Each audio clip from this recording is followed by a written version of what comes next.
That, of course, is The Chills' Pink Frost, a Kiwi classic if there ever was one. Sadly, Martin Phillipps is no longer with us, but before he went off to sing that heavenly pop hit in the sky, he and the current iteration of The Chills recorded the 20 tracks that would become Springboard, the early unrecorded songs. And one of those songs was written just weeks after Pink Frost. Here are Chills' Callum Hampton and Todd Knudson to tell us all about it. Gentlemen, introduce yourselves. I'm Callum, from the bass player, singer backup singer for the Chills, and I'm Todd, drummer. Very good, Todd and Callum. And Callum, you do some trumpet playing as well, don't you? Yeah, a bit of trumpet on a few live songs and on the recordings as well. And yeah, lots of trumpet. Lots of trumpet. There you go. Very good. All righty. Well, we got to get right into this thing because there's got to be, you probably have told the story a little bit but I don't know how much. I don't know the backstory. All I know is that this record exists, and suddenly Martin doesn't, and these are old songs of his. And when did it start becoming a thing? What was the process to get this record recorded and these songs? Because they're all songs from way back when, right?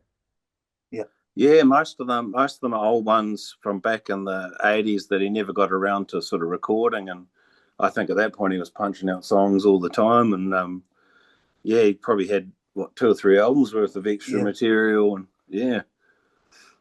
And so how did he present this idea to you as the band?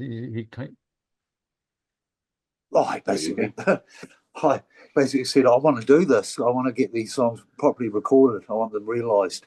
And, they knew the guys to do it. Basically, yeah. Yeah, pretty much.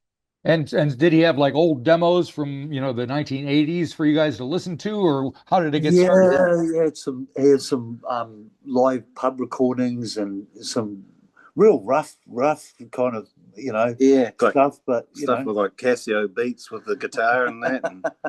And then, it was our job to sort of, take the basic ideas and turn it into this. Make a structure out of it, make a proper song, verses, choruses, that sort of thing. It gave us a lot of creative freedom. Yeah. Trusted what we do. And after so many years of working with him, I kind of knew what he wanted. You know. Yeah. Because when you hear it, as soon as you hear the first track, it's like, oh. It really sounds like the Chills, and it sounds really contemporary, but it has that sound that we all associate with the band. I was crying deep inside. You stayed beside me and you tried to be my friend.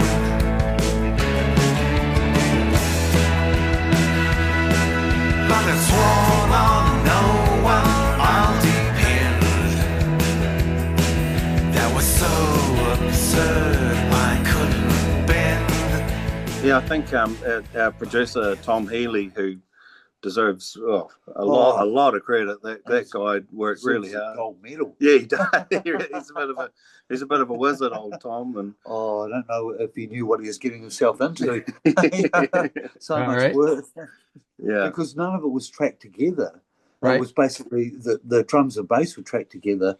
We had Martin in a couple of times, but it was all done separately, and then all the guest singers involved at the end process. And it was for Tom. I think I've heard him say it was probably the hardest record he's ever had to produce. Yeah, right. But he stuck it out. He did a real good job of mixing sort of the old school sort of Kaleidoscope World era sort of production and sound, but also giving a bit of a modern sort of vibe as well. But I thought he did a really good job of capturing that old school sound. So. And what was the vibe like in the studio? Was it kind of chaotic, or was it organized, or stressful? Bit of both. Bit of both. Yeah. We'd done a few previous demos about a year before, so those tracks we could just kind of knock through, but there was times we were waiting for the next demo to arrive and then listening to the song, working it out. Some of it was chaotic and some of it was, we kind of had a good idea of what we were doing. Yeah, right. We've played probably two or three of them live. We'd played quite a bit too, so had a fair idea of how we were sort of going to structure it and go about it. So right. So maybe you can pick out a track that sticks out in your mind and tell me how it evolved, if it sounds much different from, the original thing that you heard from way back when to what it ended up being. Can you can you pick one out? Oh, easy. Steinlager's one, which is Oh now yeah, Stay Longer. Stay Longer. Yeah, They yeah, we played that. Steinlager. Stay longer, stay longer, stay longer, stay longer. Won't you stay a bit longer? Just a little bit longer. Oh, won't you stay a bit longer? Just a little bit longer. He wrote that song 2 weeks after Pink Frost. Yeah, Really? Yeah, really. And it's got all these lovely little guitar intricacies things in it. And that's there from the original. Original was like shiny green bottle, really quite quick. And we structured it and it just kind of grew. Yeah. But our last tour, we played it a lot at every show. So that one was quite easy to get together, if that makes sense. Because, it was rehearsed where some of them were really just basically learning the song as we're recording it. Yeah. Yeah, in the studio. All right. And you mentioned that it was written like 2 weeks after Pink Frost, so he must have told you about the history behind some of these and the stories behind some of these songs. Yep. Was there a lot of that? And share some of those with me if you can. Yeah, no, he did. A lot of them he'd give you the sort of outline of what's going on in the song, and like sometimes Tom would suggest something lyrically as well to add to it to make it to bring it all together and all that sort of thing. And but yeah, a lot of him explaining like this is what I was trying to get at the time and all that sort of thing. So But now I'm not that age, I'm older, and these lyrics don't work, and I need to change them. Yeah. And to make it more current with where he's at today. Well, was when we were doing it. Yeah. I think he had a story for every single one of them, mate. Yeah, definitely, yeah.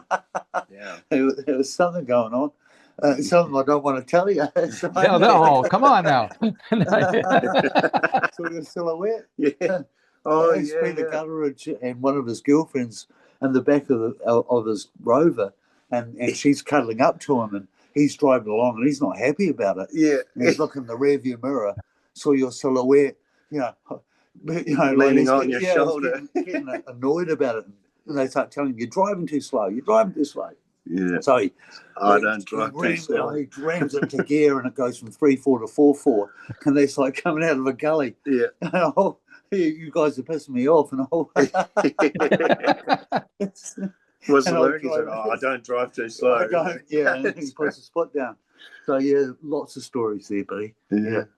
And anytime there's a song about creaming soda, it's got to be a good thing, right? I've created one path from which I know I shall surely fall.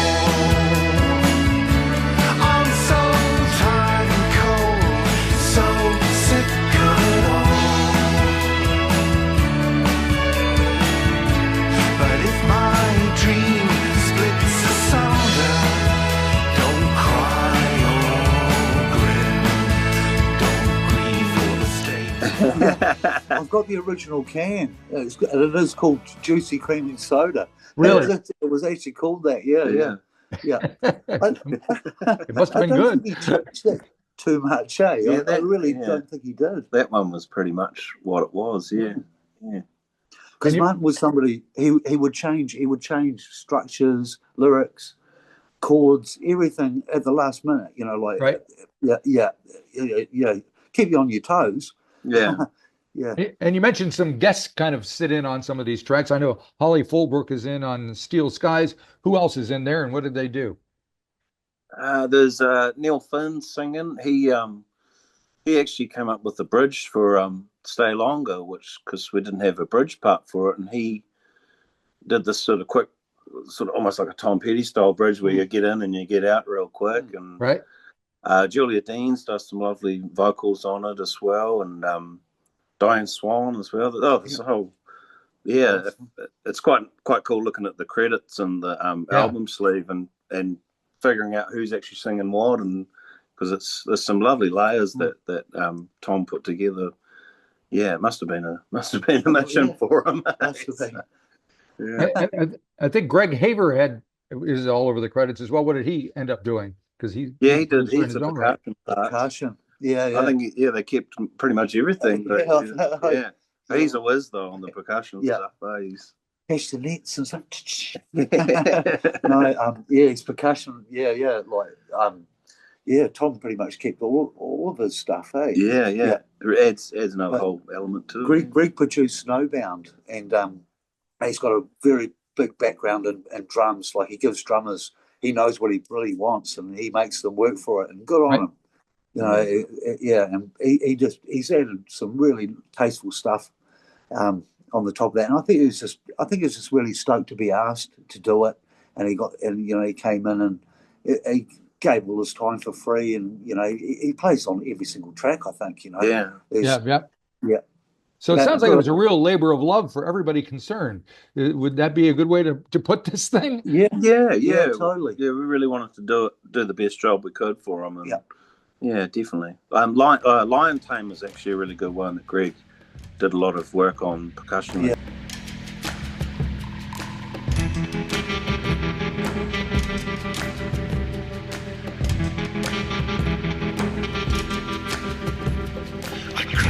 Fear, it walks towards me.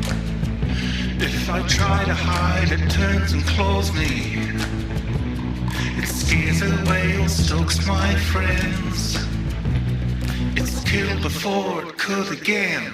That's the only one, but that's pretty much Greg orchestrating it. We just kind of run out of time, and the drums were sampled, and he pasted it all together and added all this extra layers. But the rest of it is all pretty much, you get the drums and bass to play song start to finish, do several takes, and then you take the best bits and put it together. But limited editing, and it gives it a natural sound of like, it's more like analog than digital. Just getting it, just making it sound more real. Because he'll tell you things like release your foot on the hi-hat so it doesn't sound like we're just looping the drum beat. Right. So people can actually tell that you're playing it from start to finish. Yeah. There's things like that. Clever, good advice. Yeah. Good advice. Because it's amazing. I talk to a lot of musicians all over the world, and when they find out I'm in New Zealand, you wouldn't believe how many of them ask me about the Chills. I mean, oh, nice. Wow. The legacy is there, and this kind of strangely enough, kind of puts a nice little ending on it. It wasn't planned that way, was it? No, it wasn't. No. Yeah. But it's almost like Martin was a completer. It's almost like a full circle. Yeah. You know what I mean? He's talked about doing this record for such a long time, but I seriously believe that, in his words, he didn't want to do it until he had put out a few albums of new material. Yeah. So when he came back, so people wouldn't think he was like some washed up old songwriter that couldn't create anything new anymore. Yeah. Yep. But he really had a passion for these songs, and he really wanted to get them done. And he got to hear it. He got to hear. That's what I was going to ask you, if he got to hear it finished, because I'm he sure got at the to time hear it mastered. Yeah. He got to hear it even mastered, and he loved it. Yeah, he was really He was happy. really pleased. Well, that's good to hear. So, is there any plan to take these any further, to perform these, or? It's It's a tough one, that one. But actually, Erica was just here about 20 minutes ago. I teach her her 5-year-old son the bass. Of course you do. So yeah, he's got this little bass. He's going hard, but we're actually just talking about getting together and blowing out the cobwebs and having a bit of a jam all together. So yeah, and try and see if we can have a bit of a jam on some new stuff. And, just make some stuff. have some fun. On the fly. There really isn't a Chills without Martin. I understand. He's the voice, the guitar.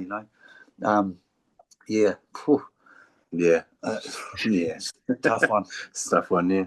And of course, the album ends with a track called "I Don't Want to Live Forever," which is extremely poignant after things that happened. What can you tell me about recording of that track? There's never been so much to want to stay alive for. Never been such times as these.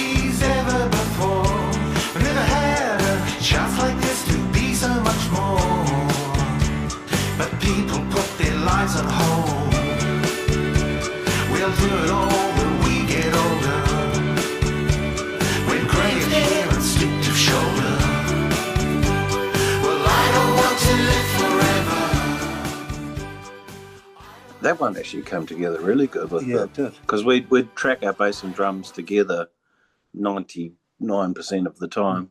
Right. And I knew when we were tracking that just with the rhythm section that was going to be something really cool.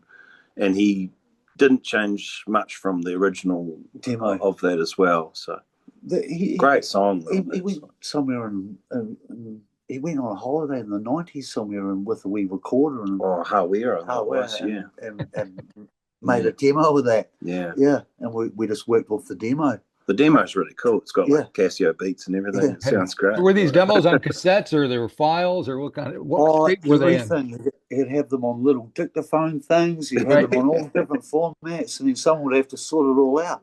Yeah. And where was most of the recording taking place?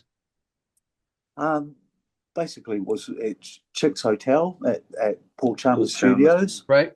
Tom Bell's studio, Port Chalmers. Yeah. And there was a lot of overdubs done here, Callum. Yeah, my place at Feast Street in Dunedin. We run a festival called Feastock, but I bought the place last year after 20 years of saving my money up, and but like we did all the violin parts of Ericus were done here. All the keyboard we used his old Jansen Transonic keyboard that he had since the 80s. Forever.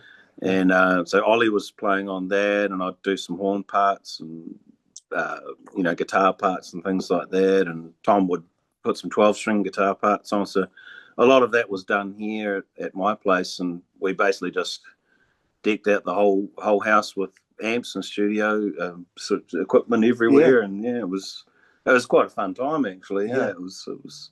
And Tom lived here for about a month or so. Yeah. Probably. So he survived the Dunedin, the cold Dunedin vibes. So he was, he did an excellent job. It was, and he brought down his old Neumann microphones and sort of. Oh, nice. Yeah, so it's got that authentic sort of old school sound. So yep. Yeah, So cool. It must have been, a real shock for you guys when suddenly Martin was no longer with us. That's got to be something that it has affected you, pretty heavily after this, especially having been so close with him. So how are you dealing with it? Oh, yeah, not so good. Not so good. I'm sorry to bring that up, but it just that's okay. Miss him. You think you're doing all right, and then I still think he's. We all figured he made it through everything, right? No, yeah, exactly. I know. Cat 9 lives. Yeah, been with him for 25 years, and his health's always been a bit up and down. But it's still I still feel like he's going to call me up and go, "All right, we're going on tour," and it's not going to happen. It's just like a big void. Yeah. Yeah.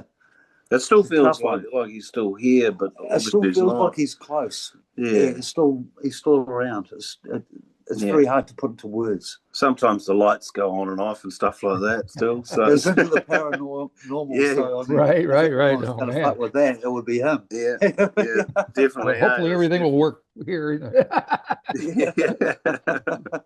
Man. Yeah, it's got to be something for you guys, and but it's such a beautiful thing to leave with. A collection of 20 songs like this that sound so great and so well written, and they sound so much like what we want them to sound like. Yeah. Oh, that's great. It's great to hear. So hopefully you guys will do something together or in some other form or. I haven't actually played drums since he passed, really? Which is terrible. But I've got it. I'll get there eventually. Yeah. It's just one of those things. Yeah. And of course, you got a 5-year-old you're teaching, so the bass. Yeah. Well, he was supposed to take over my role, eh? He's getting good though. The other boy's going to take over mine. Yeah, Oscar, her oldest son.